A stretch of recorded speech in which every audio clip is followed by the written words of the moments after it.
La semaine dernière, le gouvernement de François Legault a déclaré songer à légiférer. En fait, c'est François Legault lui-même qui a déclaré qu'il songeait à légiférer pour interdire les prières dans les lieux publics au Québec.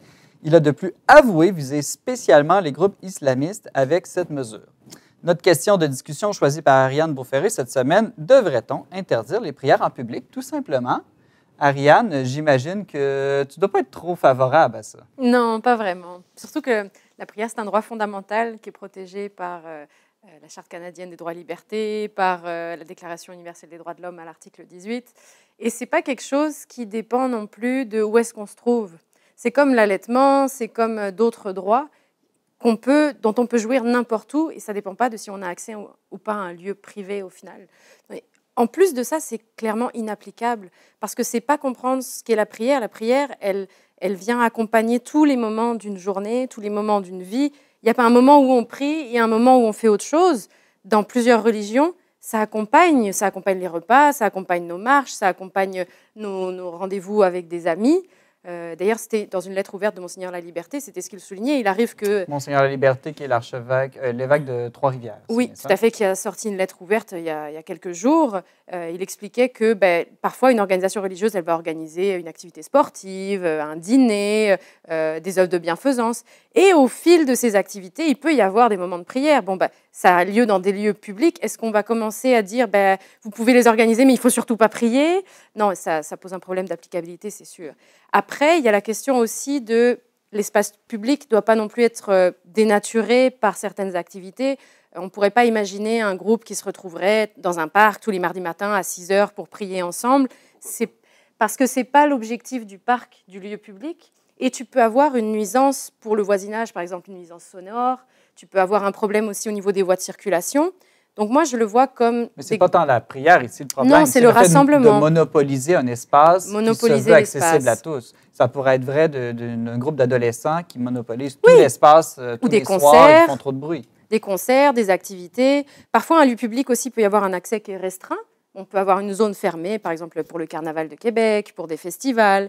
Mais c'est toujours ponctuel, c'est jamais une durée qui continue dans le temps et qui implique, par exemple, de payer ou qui invite seulement certaines personnes. Mais je pense que François Legault, là-dessus, a justement glissé... Bon, il y en a qui disent qu'il y a des fins politiques, là, justement, là, de réaffirmer le côté identitaire de son parti pour se positionner par rapport à Paul Saint-Pierre, Paul Lamondon, des choses comme ça. Mais c'est qu'essentiellement, il y a un groupe religieux, certains musulmans, qui ont prié à Montréal, en particulier dans des lieux publics, mais aussi d'une façon un peu provocatrice. Là. Oui, dernièrement, ils ont prié devant la basilique Notre-Dame à Montréal. Bon, clairement pour envoyer un message. Là. Sinon, pourquoi c'est pas clair. Mais pourquoi est-ce qu'ils se mettent là? Pourquoi il y a forcément une signification. C'est ça, exactement. Puis je pense que c'est ça. Le malaise n'est pas tant le fait de prier, que c'est plus quasiment une action politique là, dans ces cas-ci. Ce sont plus des manifestations politiques au cours duquel certains musulmans prient que réellement des prières publiques organisées en tant que telles. Je ne sais pas. Moi, j'ai l'impression que cette déclaration-là manifeste le manque de réflexion, de profondeur du premier ministre du Québec, qui, sur ce genre de sujet-là, a tendance à réagir de manière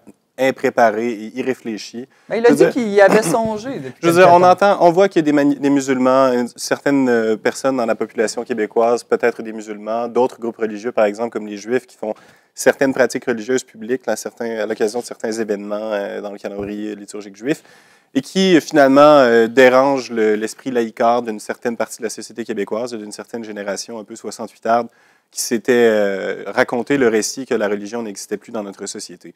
Et bon, là, on constate ça, on constate que ça dérange certains Québécois. Qu'est-ce qu'on pourrait pas dire? On va interdire la prière dans l'espace public, comme si c'était une chose banale et facile à faire, comme si c'est une chose qui était ajustée aussi et qui n'était pas manifestement dirigée vers une religion plutôt que toutes les autres. C'est un peu comme la loi 21 sur la laïcité de l'État, qui est sous le couvert d'un principe général de laïcité que les gouvernants au Québec ne semblent même pas comprendre véritablement.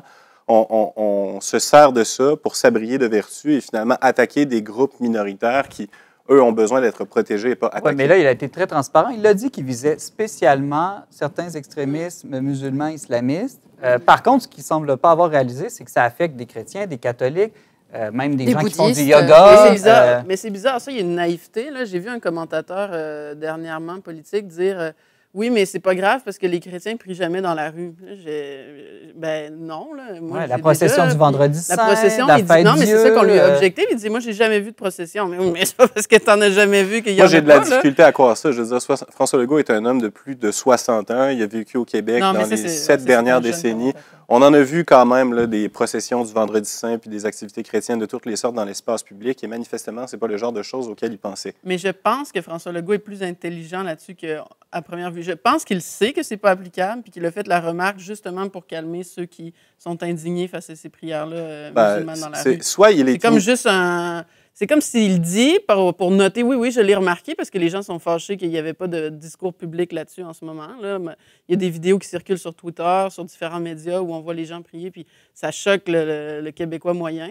Donc, il en prend connaissance, il dit quelque chose, puis dans quelques mois, il va nous dire que c'était pas faisable de toute façon. De deux choses l'une, soit il est ignorant, soit il est mal intentionné. Mais dans tous les cas, c'est une action publique qui est, à mon avis, critiquable. Je pense qu'il y a aussi le fait qu'on confond espace public et lieu étatique, institutionnel. Oui, ça, c'est clair. Une école, les lieux gouvernementaux, c'est pas la même chose qu'un parc ou la rue. Et il y avait une autre nuance, c'est qu'on peut être dans un État laïque, mais ça ne veut pas dire que toute la société est laïque et tous les espaces sont laïques. Une fausse compréhension peut-être de la laïcité. C'est comme si le phénomène religieux devrait être vécu seulement en privé. C'est un peu extrémiste comme vision de la laïcité. Je ne sais pas si elle est fausse, elle existe. Je veux dire, il y a des gens qui pensent que la laïcité devrait s'appliquer uniquement aux institutions étatiques explicites.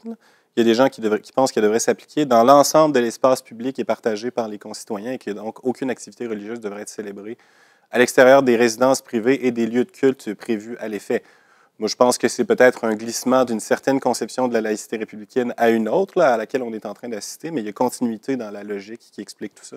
Moi, ce que je me dis, c'est que l'objectif du gouvernement semble de réprimer l'extrémisme religieux. Et toutes les religions ont des extrémistes. Par contre, quand je regarde ce qui s'est passé en France dans les dernières années, la France est un régime quand même qui a été plus oppressif envers particulièrement l'extrémisme islamiste. Par contre, ça ne semble pas fonctionner. On dirait que plus on les persécute, plus ça les nourrit, ça les victimise et ça semble faire l'effet contraire. Je me demande s'il ne faudrait pas utiliser un autre modèle que la France. Il y a aussi tout le lien avec les politiques migratoires aussi en plus qui s'ajoutent. On a une migration qui est différente au Canada ou qui est plus choisie aussi, alors que l'Europe, tout est lié et beaucoup plus ouvert. Donc, il y a l'aspect de répression, mais il y a aussi le fait qu'il y a une immigration qui est plus importante, je pense aussi. Bien, en fait, je veux dire, le Canada a une politique migratoire qui est certes plus sélective que ce qu'on voit en Europe, mais qui malgré tout est très abondante. Je veux dire, il y a une quantité énorme de citoyens canadiens qui sont assermentés chaque année. On peut être d'accord ou pas d'accord avec cette politique-là. Plusieurs opinions légitimes se valent sur cette question-là, j'imagine. Mais dans tous les cas, le fait est que notre société se diversifie sur le plan religieux et culturel de manière très importante, et ça va continuer d'être le cas dans les prochaines années, et de se questionner publiquement et collectivement sur les meilleurs moyens d'aménager cette diversité-là, c'est un objectif méritoire et légitime à mon avis. Mais de faire des déclarations à l'emporte-pièce de ce genre-là, sans prendre en considération les impacts. Je veux dire, par exemple, là, les Français qui se sont réunis devant Notre-Dame brûlant en 2019 l'ont fait en priant ensemble le « Je vous salue Marie » ou en chantant le Magnificat. Eh bien, si le régime de M. Legault était établi au Québec, on aurait des policiers de la Sûreté du Québec qui iraient arrêter ces gens-là et les mettre en prison. Ça a même été loué par Macron pendant la réouverture, cet acte de prière publique. Exactement. Et puis, M. Legault semble s'être délecté de cet événement-là, de la réouverture de Notre-Dame. Et moi, ce qui me fait penser que c'est de la sottise plus que de la malveillance, c'est de l'entendre dire ça d'un côté, et puis après ça, de célébrer la grandeur de Notre-Dame, puis la beauté de l'événement. Moi, je pense que c'est juste...